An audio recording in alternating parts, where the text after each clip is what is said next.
Now I'm going to move on to talk about the things that the Chancellor didn't talk about yesterday. I'll do that quite briefly because there's obviously quite a lot of things he didn't talk about. I'm going to divide this into three groups, one about low pay and welfare, one about spending pressures and ageing, and one about tax. So let's start off with pay. I mean, not surprisingly, he didn't mention that median earnings today are still below where they were in 2007. When the Prime Minister, if you recall, arrived in Downing Street a couple of years ago, she talked about the challenges facing the just about managing, challenges facing people in work. This illustrates that, I think, quite well. Earnings today, astonishingly, are below where they were in 2008. The Bank of England keeps digging further back into history to find a similar decade. I think it's got back to the early 1800s. I think it might be heading to the Black Death soon. And in a sense, this underlies all of the challenges really facing the economy, because what's going on here is poor productivity growth, poor growth in earnings in the middle of the distribution, and pressure on the welfare system, pressure on the tax system. What's also going on here is some good news. There are a lot more people in work, so there is something of a compositional change. So challenge number one, and the overarching challenge, I think, for the next long time, is productivity and earnings growth generally. And that's one of the reasons, of course, why the focus on the minimum wage or the national living wage is so important. If you can't get the market to knock wages up, then maybe you need to force them up.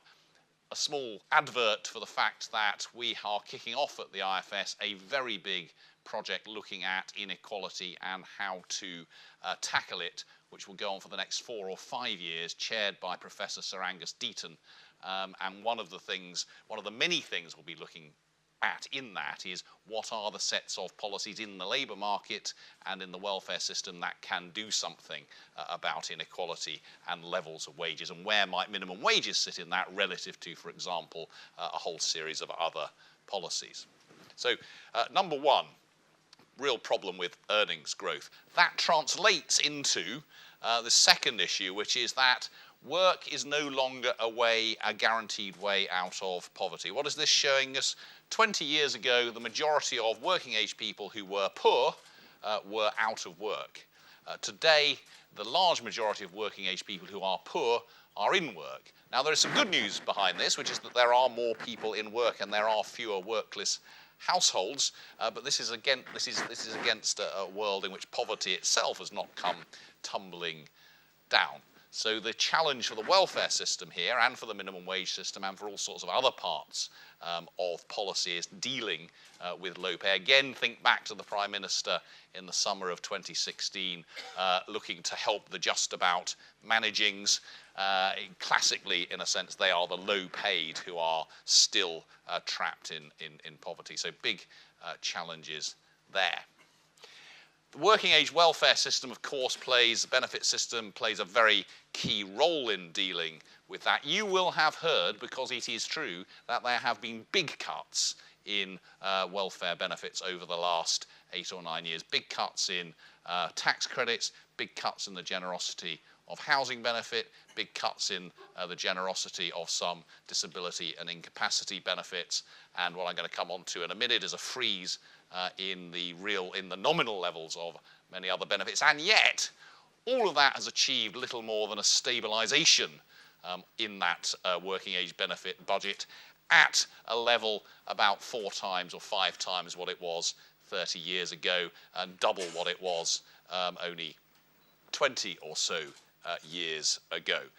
This is all in real pounds. If you did this as a proportion of national income, it's still rising swiftly up to 2010. That's about £100 billion, about £1 in 8 of everything that the government spends. Within that, don't forget, changes happening in April, 4th year of the benefit freeze. That's costing 10 million households about £400 a year.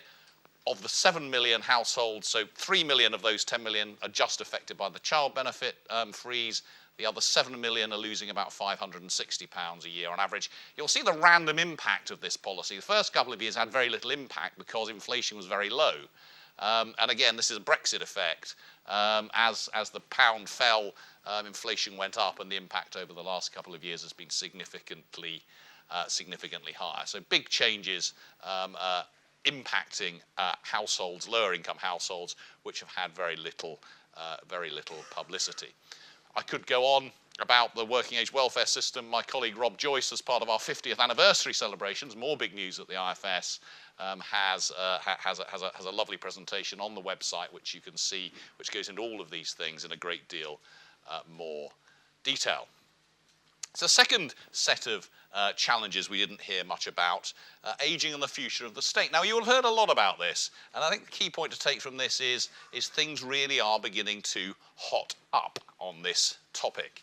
So, number of pensioners has not changed. The number of people over state pension age has not changed in the last decade, but will rise by over 1 million in the next 6 years. So in that sense, the impact of increased numbers of pensioners on the public finances, and particularly through state pensions, will start to bite more significantly than it has done over the last decade.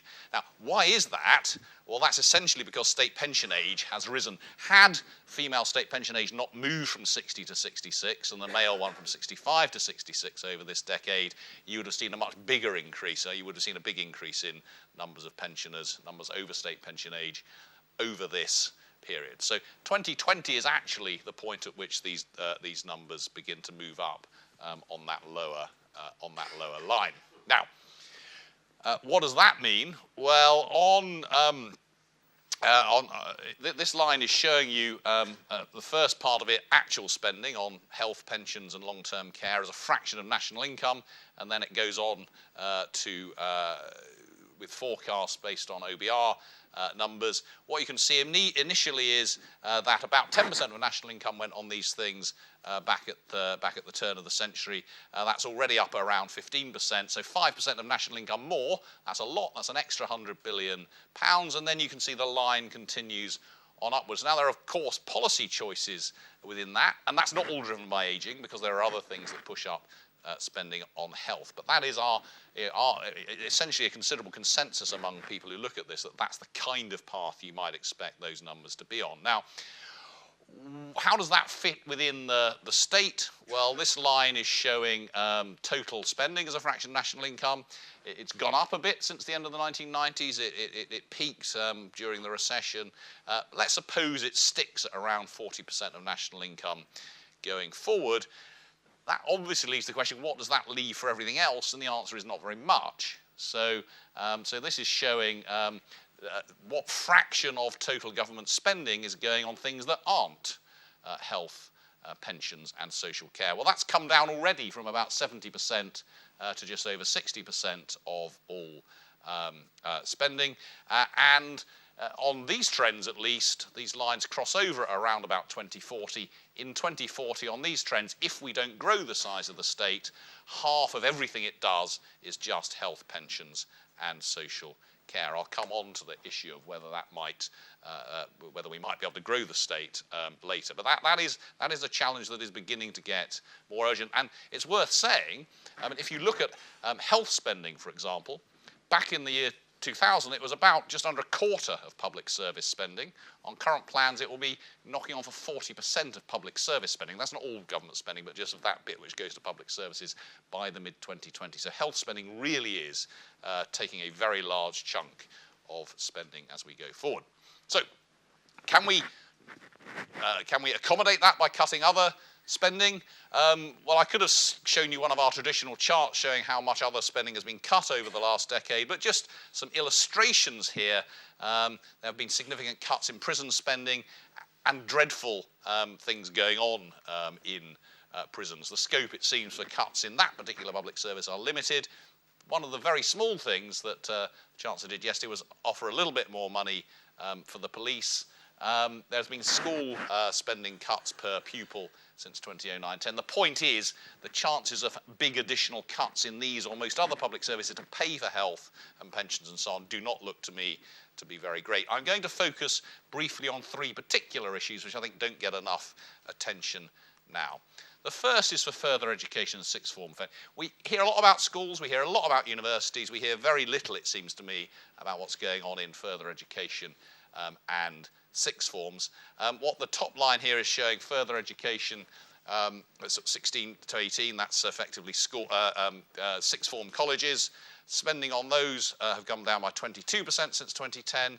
Spending on school sixth form has come down by nearly 20% since 2010. These are much bigger cuts than the 5 to 16 school changes, much bigger cuts than higher education. So that sixth form college and sixth form spending has come down significantly, and the adult skills of further education for people over 18 has come down even more dramatically. And if you look at the further education sector as a whole, we barely spend more per pupil or student today than we did 30 years ago, in very sharp contrast to pretty much the rest of the education system. Real challenges here.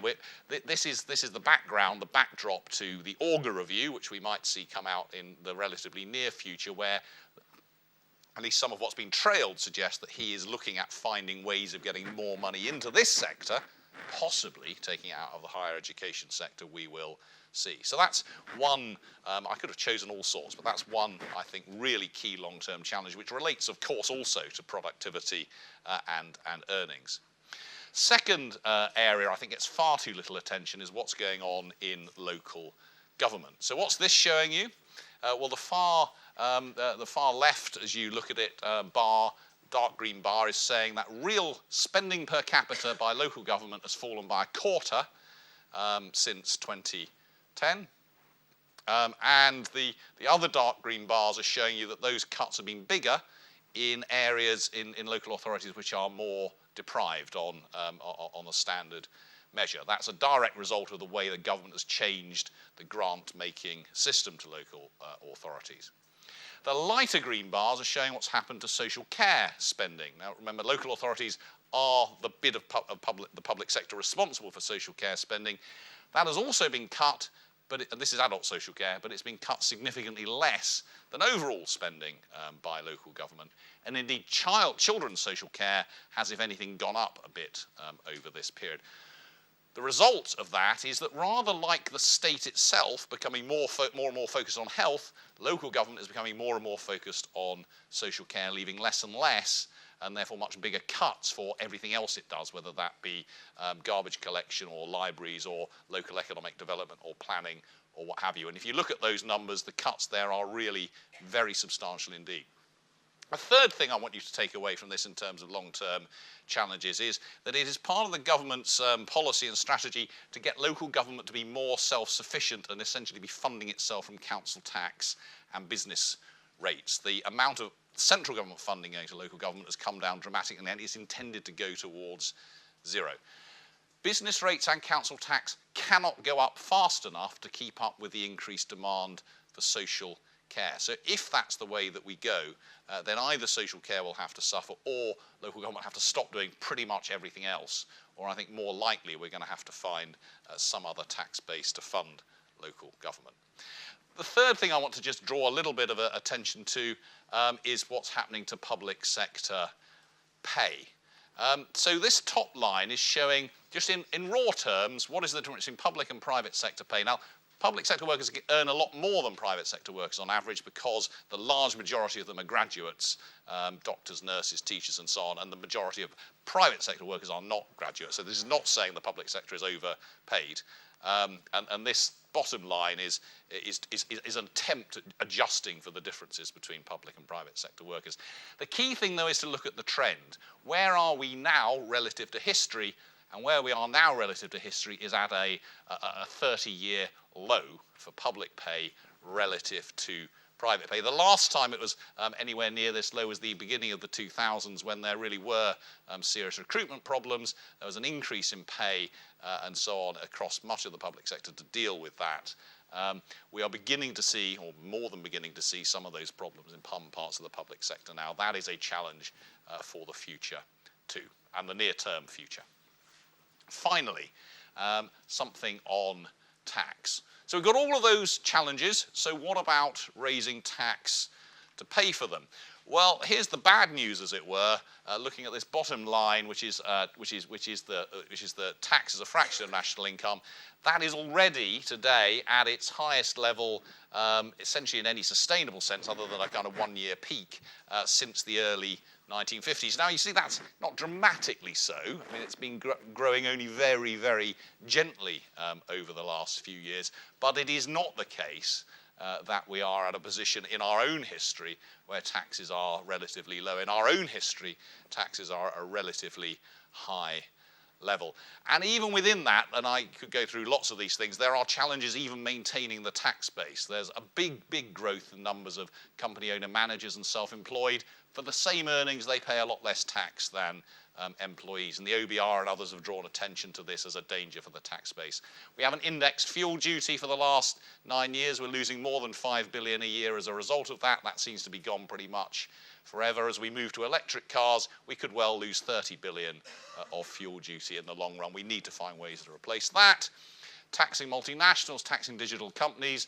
The Chancellor of the Treasury are pretty focused on that and are taking a lead internationally with the OECD and others. We don't have answers as to how to do that effectively yet. So there are all sorts of challenges about just maintaining the tax base, let alone increasing it. All of that said, we can decide to raise more. This chart is showing how much we raise relative to the OECD average. We're a little bit below the OECD average, but there's a big distribution within that average. There are many countries that raise 10% of national income more than we do, and on the far side you'll see some of those in the Scandinavian bloc.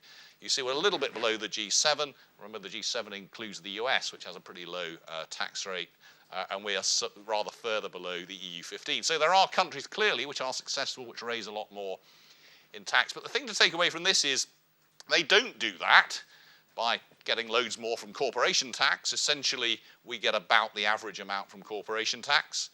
You can't see it in this, but they also don't do it just by taxing rich people. They essentially do it by having broader-based taxes, a bit more from VAT, often a lot more from social security contributions. That's SSCs, equivalent to our NICs.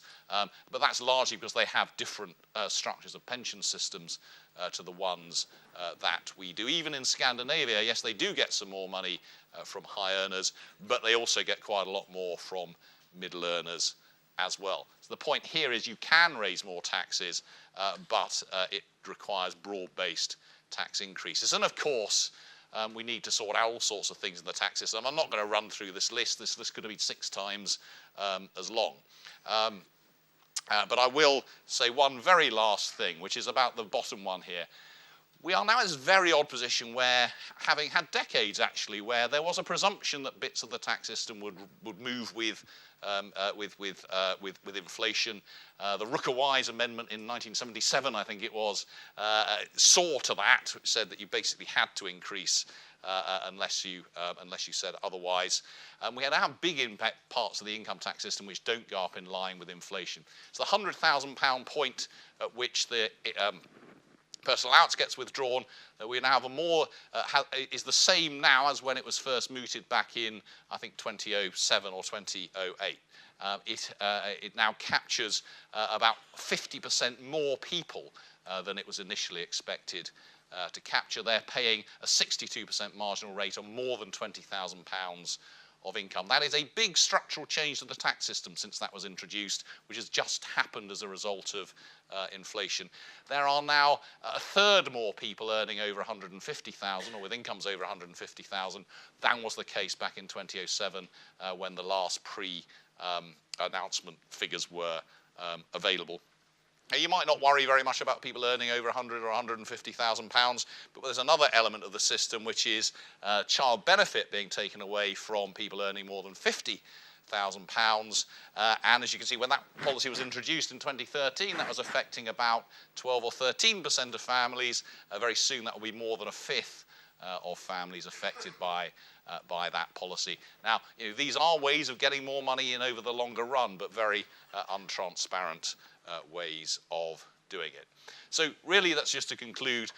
Don't forget, there are an awful lot of challenges, some of them becoming really quite immediate in terms of where we are on pay, on poverty, on welfare, on public spending, and on tax. And there is plenty scope for some more interesting fiscal events over the next year or two in a world in which we start to think about something which is not Brexit. Thank you.